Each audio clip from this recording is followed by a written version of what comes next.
Hello students, my name is Niyati Said and thanks for watching Wikipedia word videos. My topic for the presentation is amphibians.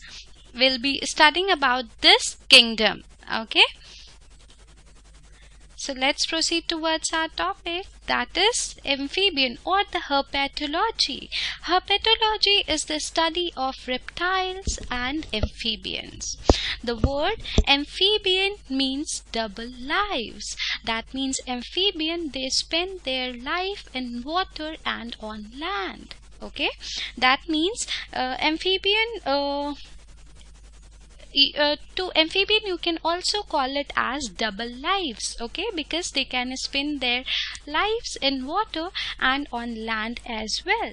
Okay, an amphibian is a class of animals that live their lives both in and out of water. There are three orders within this class, the most common of which includes frog and toads. So what is an amphibian? Students, you may remember catching frogs in the summertime as a child. It was no easy feat, sneaking up on the slippery buggers and trapping one in your hand. Perhaps near a pond, the frog could make a quick escape into the water with a splash. Frogs, they are probably the most recognizable and certainly the most abundant members of the class of animal known as amphibians. But frogs and toads, they are certainly not the only members of this group. Amphibians, they are animals that belong to the phylum Chordata, meaning they have a backbone. Amphibia is a class within this phylum and there are three subgroups or orders included. Our well-known friends, the frogs and the toads, belong to the order Anura. Okay, but we won't be talking about the orders of this phylum. Okay, now what are the characteristics of amphibian? The word amphibian means two lives. You may have seen an amphibious car, one that drives on land and then heads straight into the water and functions like a boat. In the world of amphibians, this idea of dual life pertains to the youngster stage and quite different adult stage that most of them undergo. Okay, amphibians have other defining trademarks that make them who they are. First, they are cold-blooded little creatures.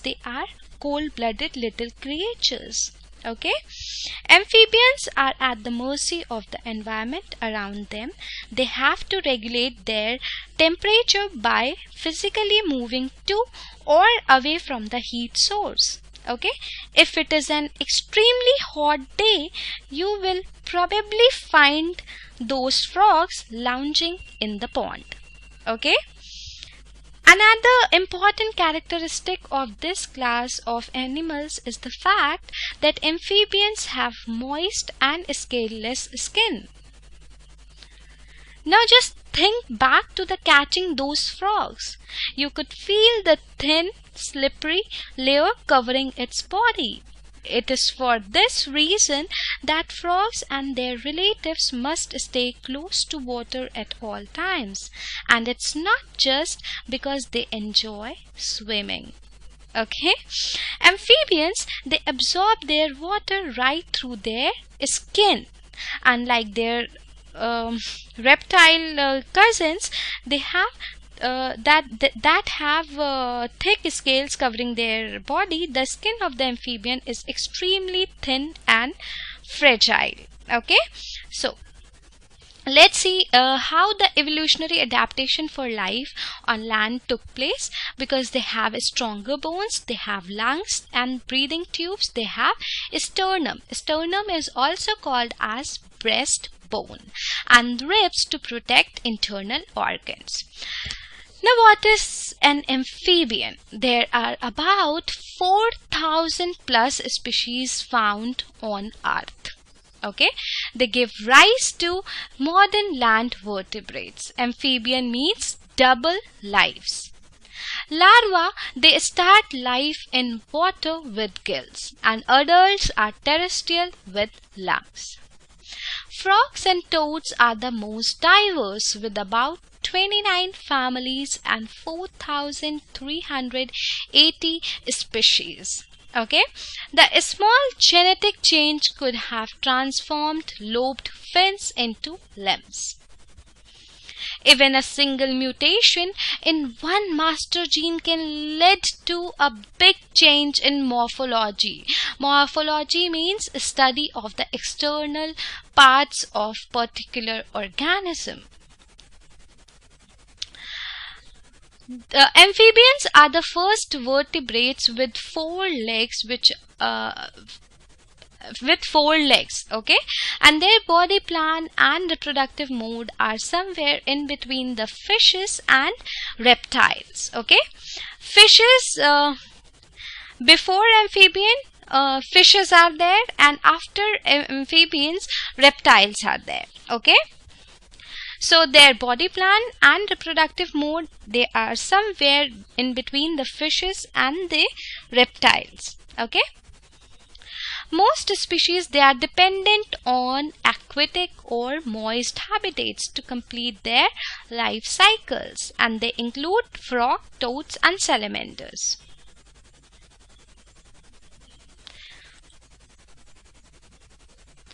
Now the features.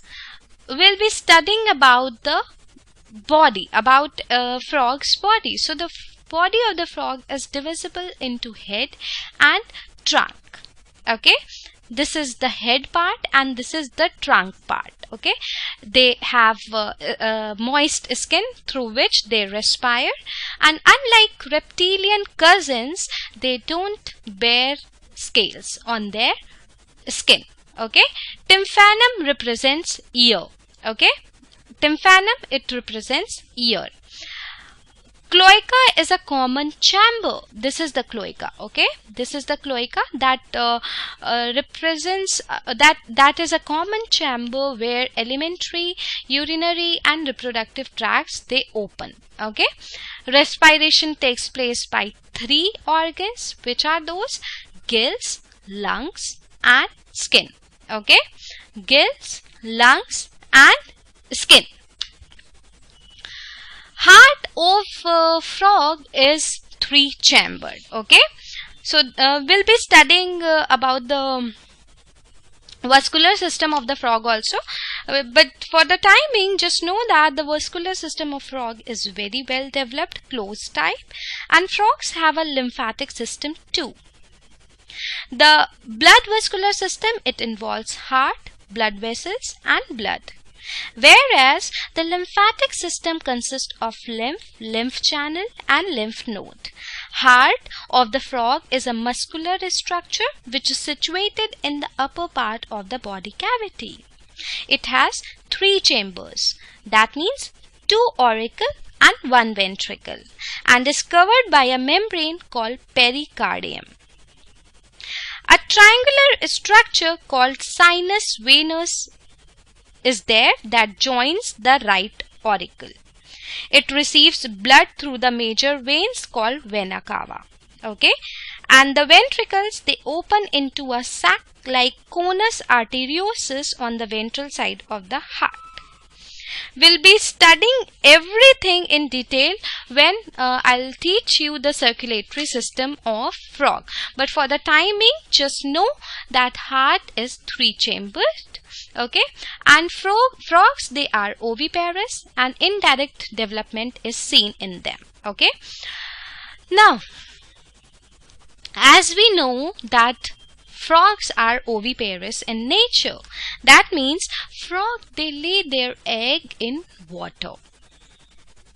After some time, the baby frog develops a tail. As you can see, these are the eggs because frog is a oviparous animal.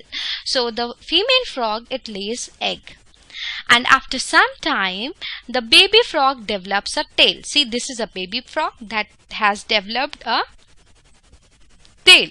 They are called tadpoles. After few days, the tadpole can swim around and eat algae. See, it has matured, this tadpole has matured, and it can swim by its own and can eat algae also. Then it develops tiny legs and begins to look more like an adult frog. See, as it progresses, then it begins to look more like an adult frog.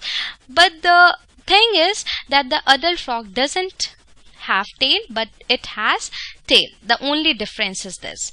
After a few weeks, the tail disappears completely. Adult frog, they live in the colony of frogs, and then they mate and return to the water to lay eggs. And this cycle goes on, and this process is also known as metamorphosis. When the juvenile frog converts into the adult frog, then that is known as metamorphosis. Now, what's the difference between frogs and toads, students? Frogs, they have eyes that can look in all directions. This is frog, okay? So it can rotate its eye in any direction, whereas toads, it tends to face only forward. This is toad, okay? Frogs, they lay their eggs in clump, singly, or in the floating films, okay? So they lay their eggs in group, okay? Whereas the toads, they lay their egg in long strand, okay? Frogs have a slim body and a long legs for leaping. See, these are legs, and they help in leaping, okay? And whereas toads, they are very fat as compared to frogs, and they have very short legs for hopping. Frogs, they have very long tail with a good aim. That means it can catch its prey very easily. Whereas the toads, they have very short tongue with an excellent aim, okay? Frogs, they have no separate toxic glands, whereas toads, they have toxic parotid glands on the back of their head. This is the head, and on the back of the head, they have toxic parotid glands. They live close to and in water. Frogs, and toads, they live on land. Frogs, they have a smooth and very slimy skin, whereas toads, they have very dry and warty skin. As you can see, it has very dry and warty skin. Toads, they doesn't have teeth, whereas marsh frog or the frogs, they have upper small teeth, okay? And they have these toads, they have a very stout body type, whereas frogs, they have very slim body type. And frogs, they prefer to jump, whereas toads, they prefer to walk or use small hopping. And they have very short legs, which is used for hopping, okay? And generally frogs, they live in water, whereas toads, they live in on land, okay? Now come to the metamorphosis. As we know, I told you that frogs, they are oviparous in nature. That means they lay their eggs, okay?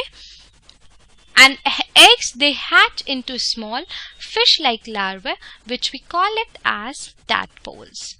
Okay, which we call it as tadpoles, which grow larger as they feed on algae and bits of plant material in the water. Okay, As it begins to metamorphose, the tadpoles, they grow hind limbs. See, the hind limbs has been grown, okay? And after both pair of the limbs are complete, the animal has exchanged its gills for lungs. That means the conversion from the gills to the lungs. And the froglet crawls onto land. Okay, and that means this is a froglet and it begins to crawl onto the land because gills have now been transformed into lungs, so they can thrive on land also. Okay, and the frog reabsorbs the rest of its tail and it continues to grow, and this tail in the later progression it disappears, and the froglet, it gets converted into a matured frog, and this cycle goes on and on. Now what do you mean by tadpole? So tadpole is the limbless aquatic larva of a frog, or we can also call it as the larva of the toad. It has gills and long flat tail. As the tadpole approaches the adult stage, legs and lungs develop and the tail gradually disappears. Okay, so just note that tadpoles, they have gills and the tail and a special jaws for eating vegetation. Okay, and please note one thing, that eggs of frog, they are also known as frog spawn. Okay, they are also known as frog spawn. They hatch into tadpoles, which looks like fish. Now the first amphibian, it appeared approximately 370 million years ago during the Devonian period. Okay, during Devonian period they appeared for the very first time, and the earliest fossil amphibian is considered to be Ichthyostega, an animal that had 4 limbs and lungs. What is limb? Limb is a part or member of an animal body distinct from a head and a trunk as a leg, arm or wing. Okay. Now there are 5 different kinds of amphibians. Which are those? First is frog, second is toad, third is salamander, fourth is newts, and fifth is Sicilians. First we have already studied frog, and second we have also studied toads, and we have also studied the differentiation between frogs and toads. Now newts and salamander. Salamander, any-tailed amphibians, they have a soft and moist skin, typically aquatic as a larva and terrestrial as an adult. And it is seen that various species of salamander are endangered. Okay. And what about newts? Newts, they are several brilliantly colored salamanders. They live in North America, Europe and Northern Asia. Okay. Now it is seen that every species of the amphibian is unique, colorful and fascinating. Unfortunately, these creatures are in serious trouble all over the world. Many amphibians have already gone extinct and hundreds of species are endangered. Amphibians are dying in an alarming number. About 122 species are believed to have become extinct since 1980. About half of the world's 6,000 species could become extinct within our lifetime. It is seen that a fungus named as Chytrid fungus is a major threat for frogs. Amphibians are being attacked by a lethal disease that has caused unprecedented and unexpected losses, which we call it as Chytrid fungus. Chytrid quickly and quietly destroys entire species when introduced to new population in the wild. Like this. So they are facing major threat because of Chytrid fungus, because they are being attacked by a lethal disease that has caused unprecedented and unexpected losses. Chytrid fungus, it quickly and quietly destroys entire species when introduced to a new population in the wild. And apart from Chytrid fungus, destruction of the frog habitats, invasive species, pollution, global warming, and other human influences has also threatened many species throughout the animal and the plant kingdom. Small amphibians, they feed on small insects and worms. Larger amphibians, they feed larger insects and invertebrates. Very large species such as bullfrog and giant salamander, they eat snakes, shrews, mice, fish, and other amphibians too. Now, as we know that amphibians, they are very important and beneficial in many ways for humans.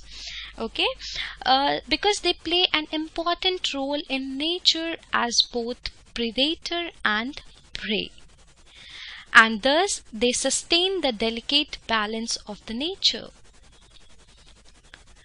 How they act like a predator? Because they eat pest insects, and thus they benefit useful and successful agriculture around the world, and thus they minimize the spread of disease including malaria. The skin of amphibians has substance that protect them from some microbes and viruses, and thus they offer possible medical cure for variety of human diseases including AIDS. Frogs, they have had a special place in various human cultures for centuries, and they are cherished as agents of life and good luck. Frogs and toads, they are very great singers. And like birds, they sing for several reasons. The first is to attract a mate. Mate is one member of a pair of animal. Okay, male frogs and toad, they gather sometimes in larger group in and around the pond. In both the early morning and evening, they sing to attract a mate, and this is how their copulation takes place, or the fertilization takes place. Okay, now it is seen that new enemies are also there of amphibians. Why do you think amphibians are more sensitive to environmental changes? There are three reasons that they are more sensitive to environmental changes. Which are those? First is that they live in land and water. Second, because their eggs don't have shells, as I have taught you just now, that they are oviparous, and and the female frog, it lays its egg in the water, and those eggs are without shell. Okay, and this is the reason that they are more sensitive to the environmental changes, and that's the reason even the pollution and the global warming can destroy, or you can say that they are the major enemies of frogs. Okay, so this is the second reason, that their eggs don't have shell. And third is because they have very thin skin. Thin skin is like a disadvantage, because they are more prone to the environmental changes. Because of the thin skin, they respire, but this poses threat also, because they become very sensitive to the environmental changes. So there are three reasons, that they live both in land and water, and second, their eggs don't have shells, and third is that they have thin skin. Now students, what kind of things do you think can harm amphibians? I have told you that destruction of the habitats poses main threat to amphibians. That means human behavior is destructing their habitats in which are present in swamps and forest. Okay, and second reason is the pesticides and poisons in their water or air is the other thing that harms the amphibians the most. Okay, so this was all about the amphibian kingdom. In the next section of the presentation, we'll be studying about the frog circulatory system. So till then, stay tuned and keep watching Edupedia World videos.